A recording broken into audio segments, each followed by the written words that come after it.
What name are you bringing to the podcast and why? The No Shame in My Name podcast is a platform that celebrates and documents the stories behind names. You can listen to us on Spotify, Apple Music, and wherever you listen to your favourite podcasts. And don't forget to follow us on Instagram at No Shame in My Name Pods.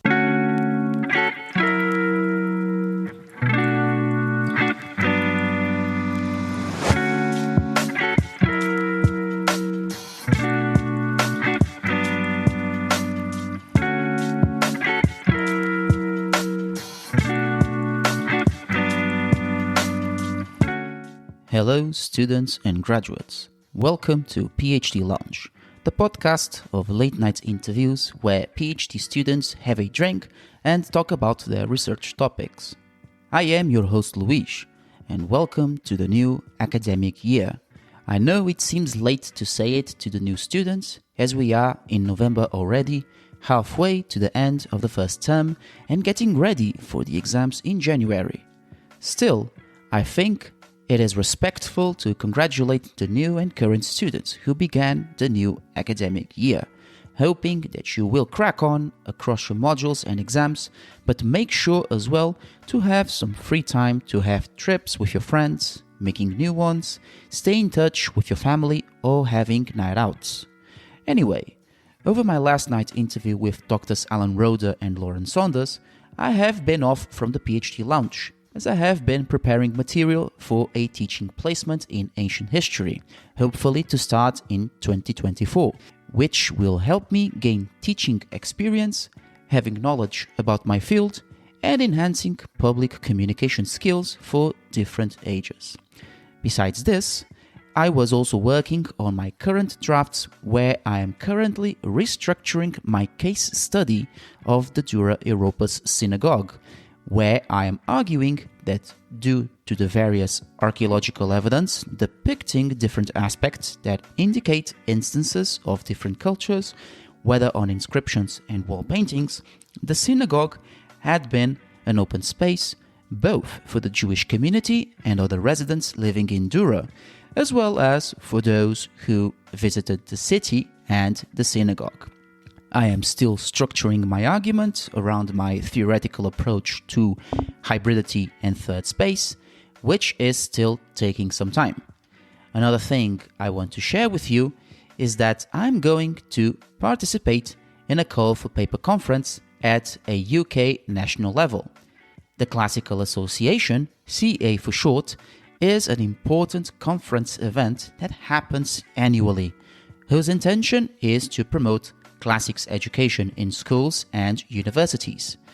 I will present a topic related to my research about the third space in antiquity using Roman Palmyra as a case study in March 2024, which takes place at Warwick University. So if you are an undergraduate, MA or PhD in ancient history and would like to attend the CA, then jump to its website for more. Or if you happen to tune in this session and you are from there, please do not hesitate to network with me on my personal social media accounts. My X account, @Greco-Lusitania, is where I post things about my research and you can reach me through. Last but not least, I organized a call for paper conference at Swansea University with 4 PhD students from Swansea itself and the University of Wales, Trinity St. David, respectively. The conference was the second edition of the Hellenistic World Conference series about kinship and relationships. Its reception was incredible, with many people attending online and in-person speakers from different countries, sharing some of their PhD topics. Once again, I learned that the Hellenistic world, however, should be spoken more often among classicists and ancient historians, is a vast topic and has many things that have not been yet explored, whether you are studying the Seleucid or the Ptolemaic empires, or any other aspect of Hellenistic history that is not in the Near East, but in the West, like Rome or the Etruscans or Greece. You could be another one who has a passion for this period, and who knows, you can submit an abstract and be featured in a future conference around this period. With all these activities around my PhD and some other personal things, it is now time to introduce you Dissertation Editor, the sponsor of this PhD Lounge's solo session. Dissertation Editor is an editing business founded by CEO Dr. Alan Roeder and Vice President Dr. Lauren Saunders, who were my guests on my last late night interview at the PhD Lounge, and who wrote the excellent book PH Done. The team of Dissertation Editor works closely with you in any difficulties you have with your writing, from editing your dissertation, formatting your article, and proofreading your writing structure if you want to publish a book. So if you are a first-time listener or a usual listener of the PhD Lounge, Dissertation Editor is for you, and you will get a 10% discount only if you mention to them that you tune in to PhD Lounge when asking for their services. Click on dissertationeditor.com for more. Now, yes, let's welcome you to a new solo session of the Iceberg Explained series. This one took me some time, honestly, to structure and write a coherent structure and what characteristics would be more informative to you, as not only I was writing the script during the weekends, but also the quantity of provided information made me tribulation to have decisions on which portions of information would be more appealing and engaging for this session. I hope I made a wise decision, and I hope that you will be happy with it. So without further ado, grab your drinks, have a seat, and let's introduce the following session: Social Media Enculturation, Selling Yourself as a PhD Student.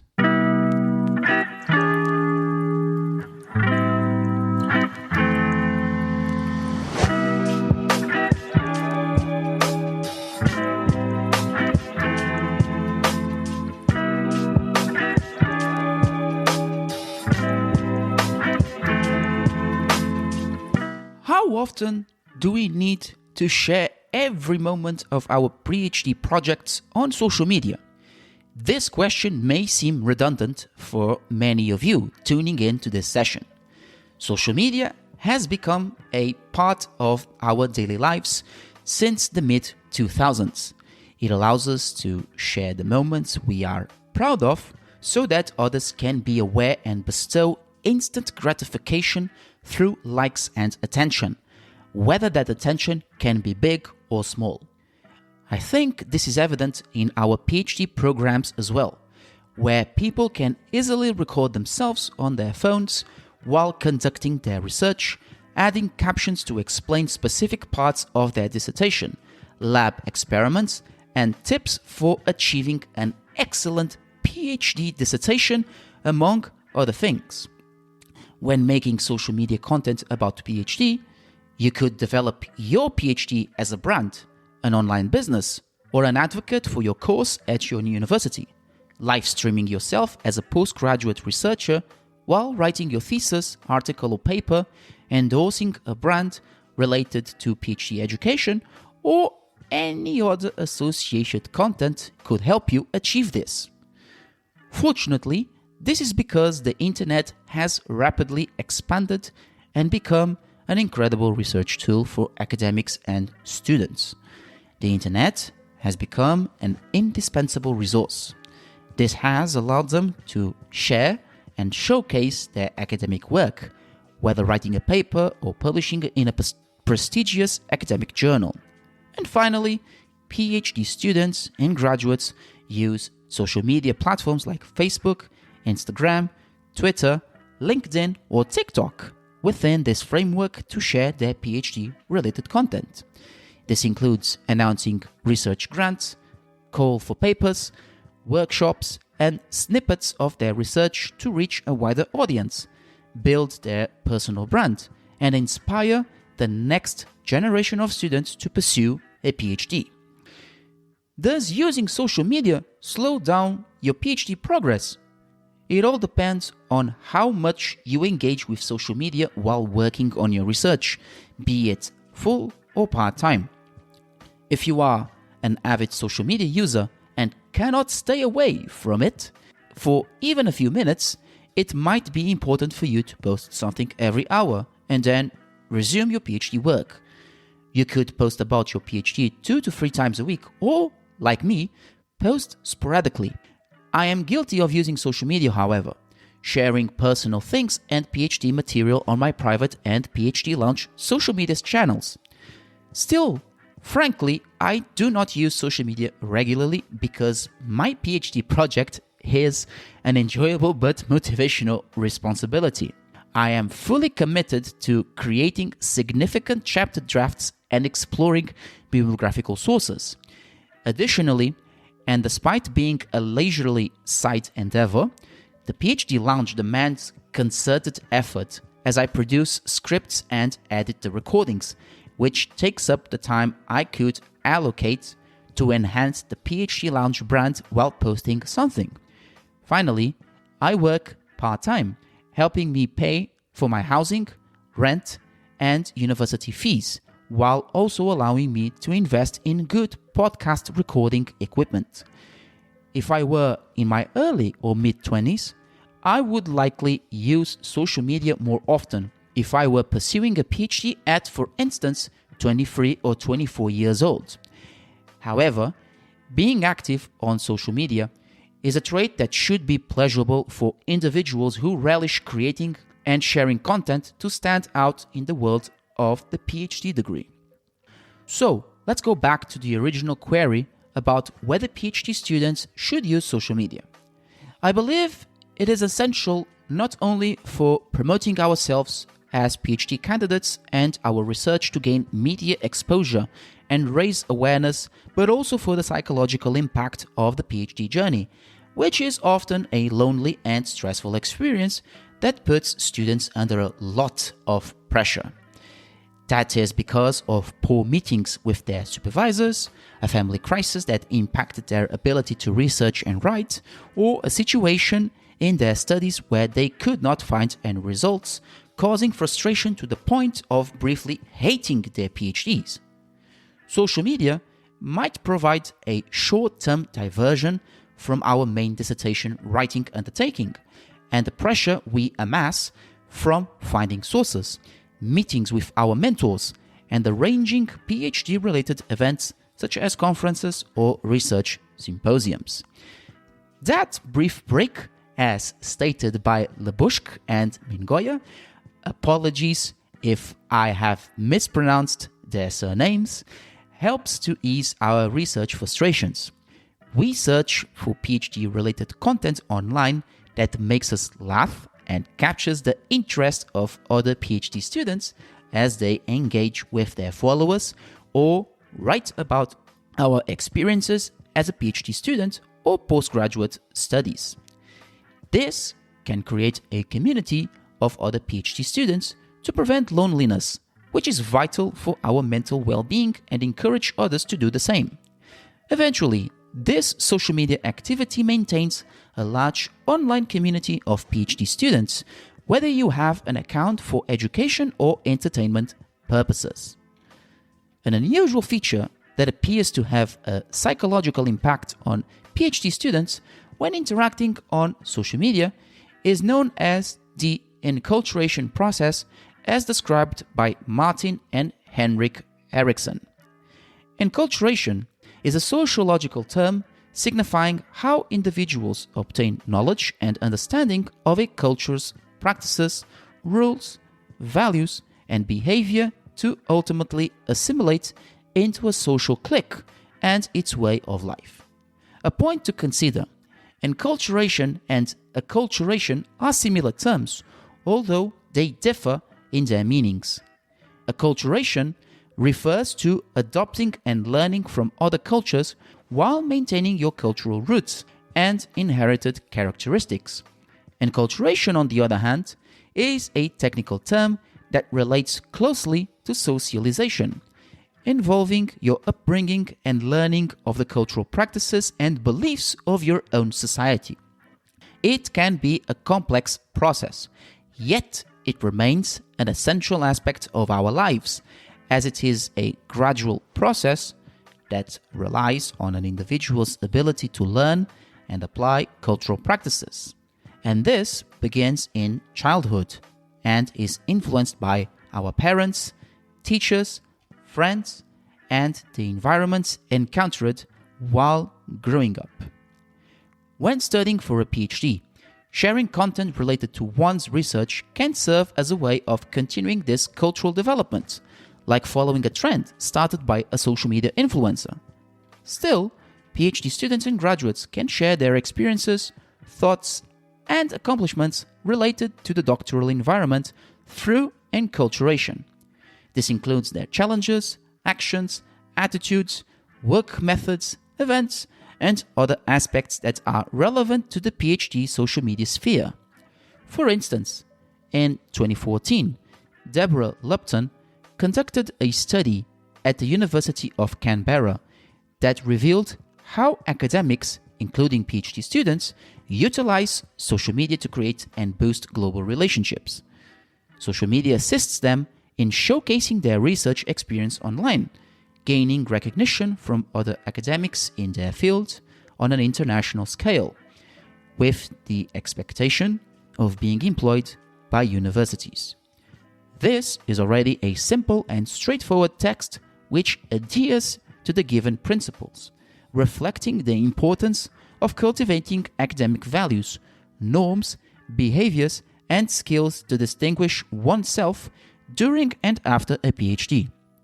During doctoral studies, students become immersed in a culture that instills the desire to conduct research that benefits humanity.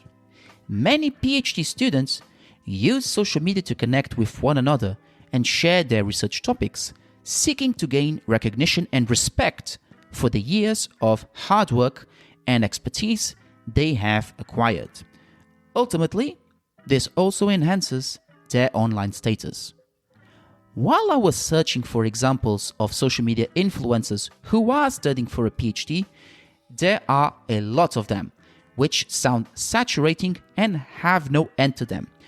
On the other hand, I think it can have positive prospects whether that postgraduate research student has a small or a large proportion of followers, as long as those students, including myself, try at least to post something to get into contact with other PhD researchers. Among those many PhD social media users, Ellie Hurra, apologies Ellie for butchering your surname, is an excellent example of a PhD student and social media influencer. Whilst undertaking a PhD in biochemistry, researching the interaction between the calcium-binding protein S100P and small molecules using techniques such as NMR, STD, and HSQC in brackets, ITC, and X-ray crystallography to investigate cancers. I hope this is Ellie's main research. I hope I said it right. Ellie, in her influence.co page, says that she created social media accounts to share her experience as a PhD student and how the life of a PhD researcher working in the lab is, but also to advocate awareness of multiple chronic and mental illnesses whom she is affected by. On her Instagram page, My PhD Experience, Ellie shares much about her experience working in a lab as a PhD student alongside her collabs, guidance on PhD productivity and mental health, and other motivational posts and reels to encourage other students who have similar chronic illnesses to move forward in their studies and in life in general. Those hearing this session probably know or even follow Ellie Hurra's Instagram verified account to enjoy her fantastic content. But if you are interested, look at her page. Although many PhD students use social media for enculturation, various research journals such as Martin and Henrik Eriksson's article on enculturation suggest that it may diminish academic or industry validation and affect the well-being of students and graduates. Therefore, further studies are required to explore the psychological impact of social media on PhD candidates. However, we also should consider the positive aspects of social media for PhD students. Therefore, what aspects of the PhD enculturation process enhanced this social media engagement by many PhD students and graduates? One main thing we do daily when we share a video, whether long or short, a picture or some writing, is to include trendy hashtags. Hashtags can help people find and join discussions about specific topics, share ideas that provoke discussion and emotion, connect with like-minded communities on social media, or even promote an influential online trend related to PhD studies by a PhD student who might be an influencer, discussing their expertise or daily life for his or her followers. As a historical curiosity, hashtags became popular on Twitter on August 23, 2007, thanks to American speaker, blogger, and product consultant Chris Messina. He came up with the idea of using hashtags on Twitter groups after seeing the hash mark or pound symbol used on other sites and incorporated it to discuss a specific topic. But why do social media users find hashtags so appealing that they use the pound symbol in every post they make? Hoschnabel, Sheldon, and Herzfeld suggest that hashtags make valuable tools for marketing and campaign management. Both consumers and companies use them regularly to promote ideas, feelings, and brands. When people publish content through hashtags, they include specific keywords to increase their outreach and impact. Moreover, when other users use those keywords, it boosts the accessibility of content through hashtags, making them automatically appear when writing and searching. The clever utilization of hashtags arises from those who desire to display their ideas and emotions. For some, this can incite amusement, appeal, and positive feelings while distributing amusing, informative, or inspiring content. They may leave it for others to read or be featured on their profile. Hashtagging an idea can encourage other users to share similar sentiments, resulting in the development of a community. And within this community, the main idea can be organized alongside related ideas using appropriate hashtags. Using hashtags encourages social media users to share and manage their ideas by linking to similar posts, as demonstrated by Chris Messina's proposal to utilize hashtags for discussion on Twitter. This approach is motivated by the research mentioned above, emphasizing the importance of structuring ideas and engaging in conversations on social media platforms. Turning into the PhD context, in 2010, some UK doctoral students created a trend using hashtag PhD chat on Twitter. They discussed weekly topics related to PhD and their worries about their research, and they formed a community to network with other PhD students and doctorates. Since hashtag PhD chat surfaced on Twitter, many PhD students and alumni tend to share details about their work and lifestyle by using the hashtag PhD chat on social media platforms. They also form group chats by adding the same hashtag on their posts, boosting their popularity. Hashtag PhD chat, according to the website besthashtags.com, has made it to the list of the top 10 most frequently used hashtags and has secured first place with 19% of regular usage by main users to discuss academia, lab work, or industry. Instagram is the most popular social media platform for posting this hashtag. I shall mention this website in the description. Following the hashtag PhD chat, other ones emerged across social media for PhD students, graduates. hashtag PhD life, hashtag PhD student, or hashtag PhD journey are other keywords alongside the hash mark or pound symbol that gained attention and assisted PhDs in talking about their doctoral journey, their mental skirmishes, and finding subjects that they are both researching and their interest within group chats to interact with other PhD candidates and graduates.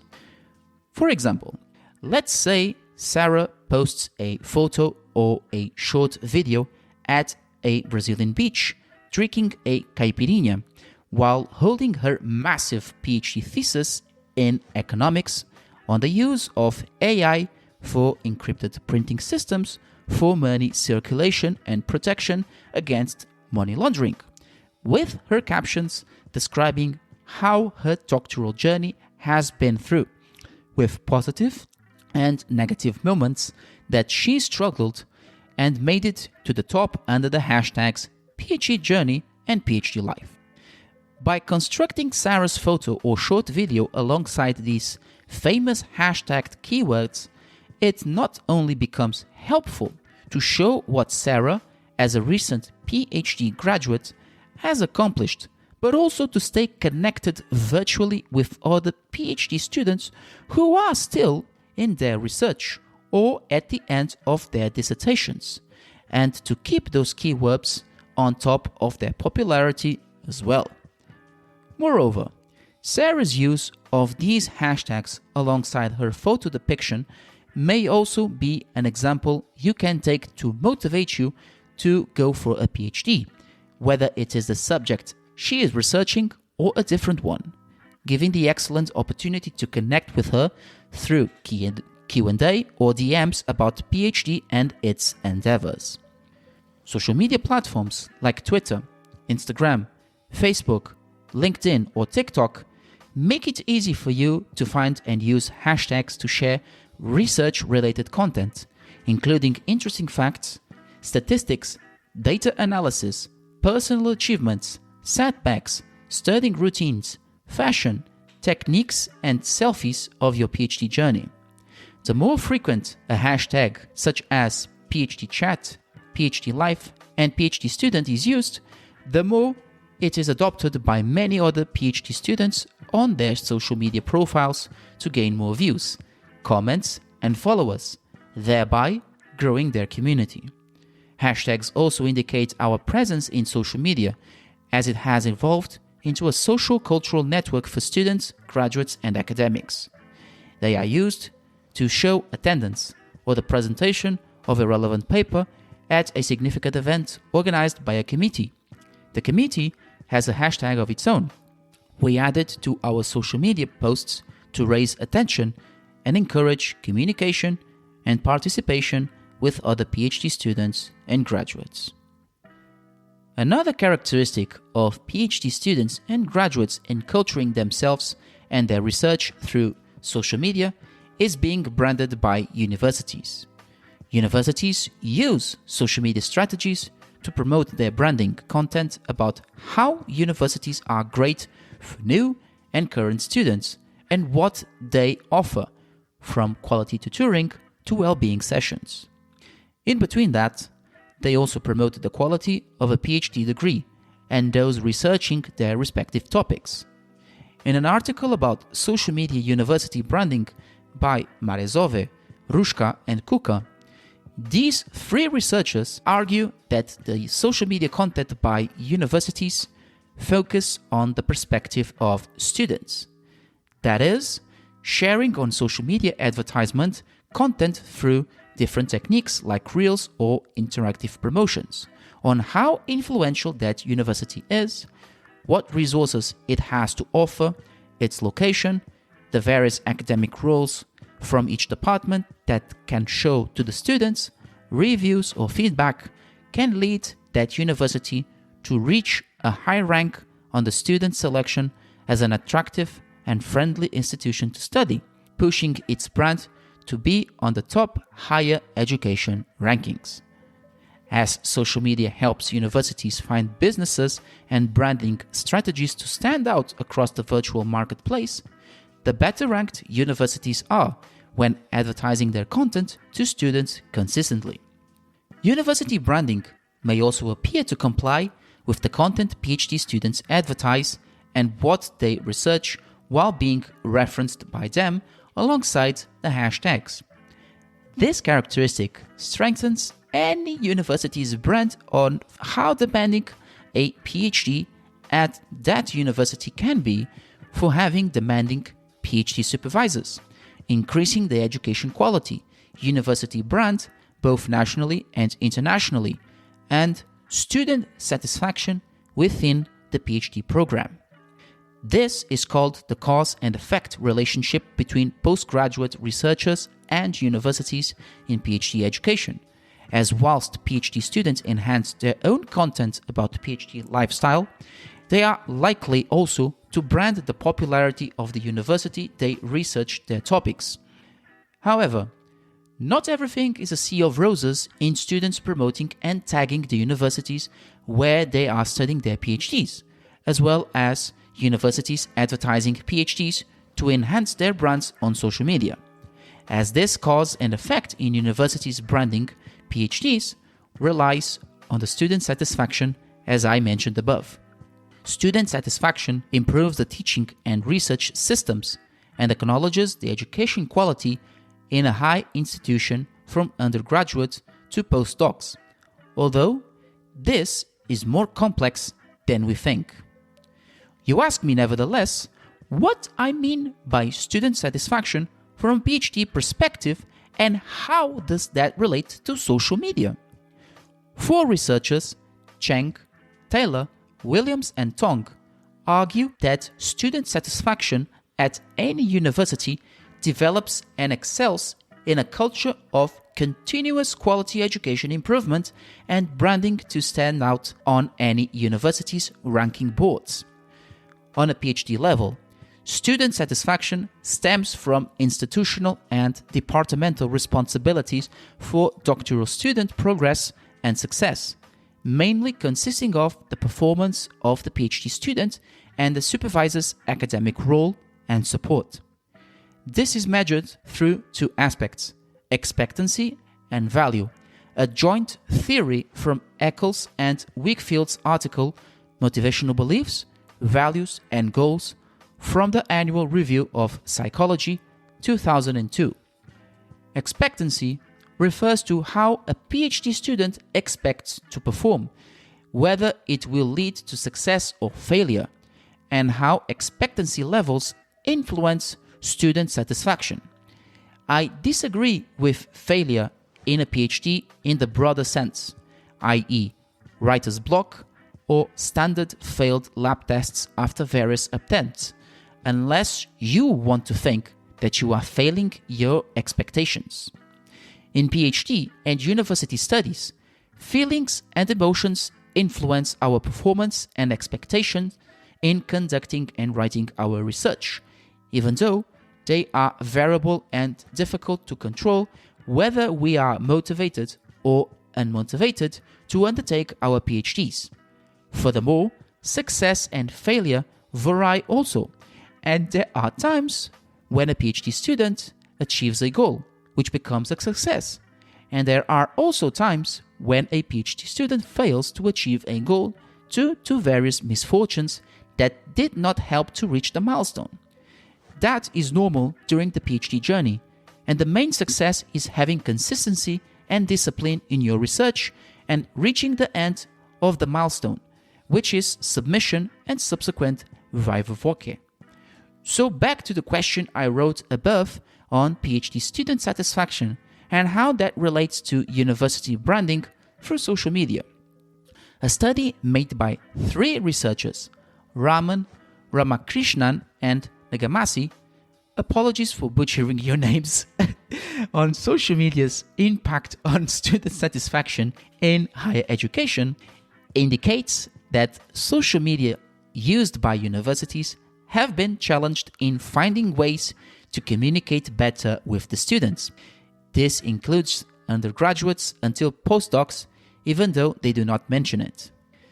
Their research about student satisfaction with social media usage by universities was based on structural equation modeling methodology to collect student data, creating a database based on perceived usefulness, perceived risk, and social media use.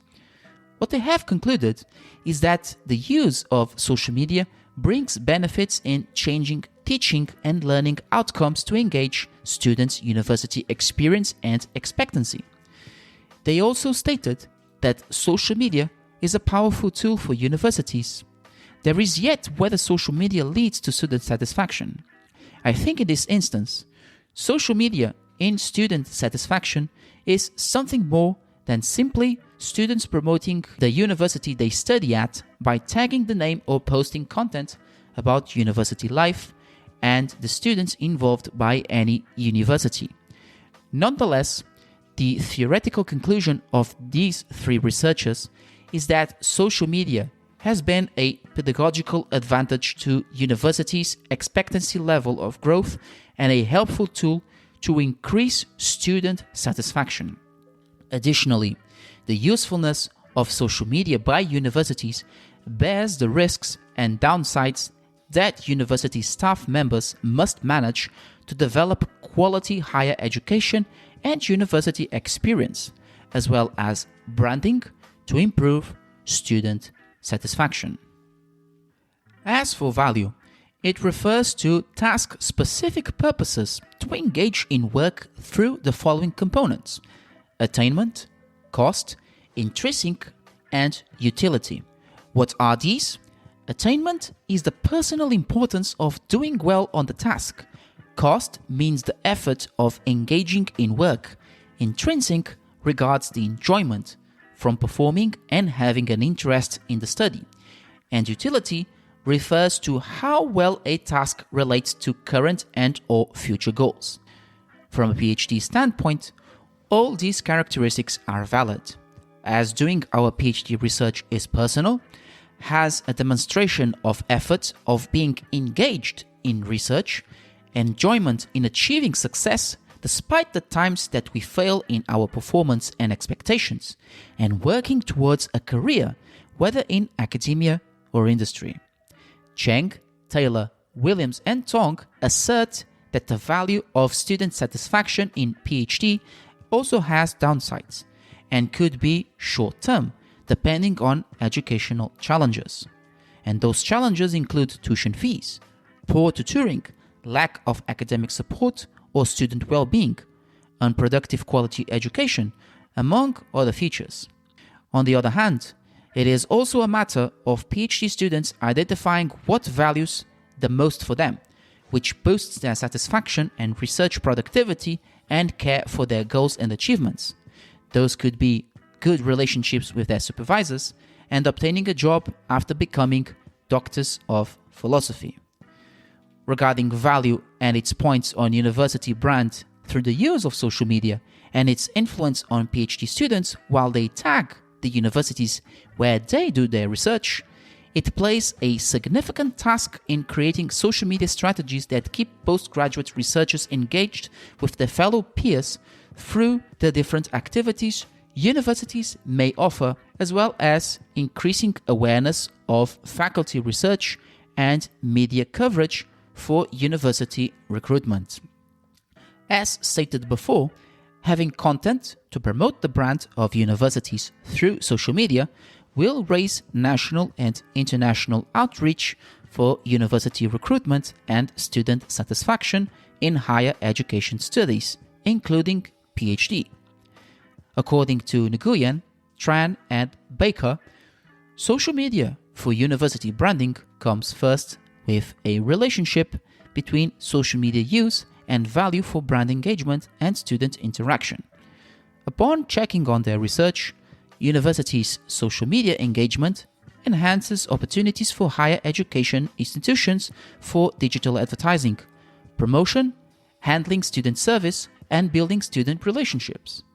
That is done by advertising activities given by universities, such as careers fairs, coach trips, study sessions, or mental health workshops, which aid the needs of students and increase student satisfaction.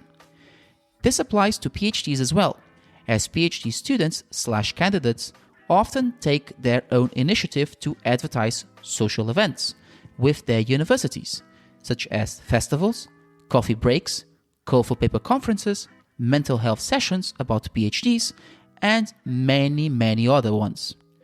That can also be a form of university branding to increase student awareness, interaction, and satisfaction.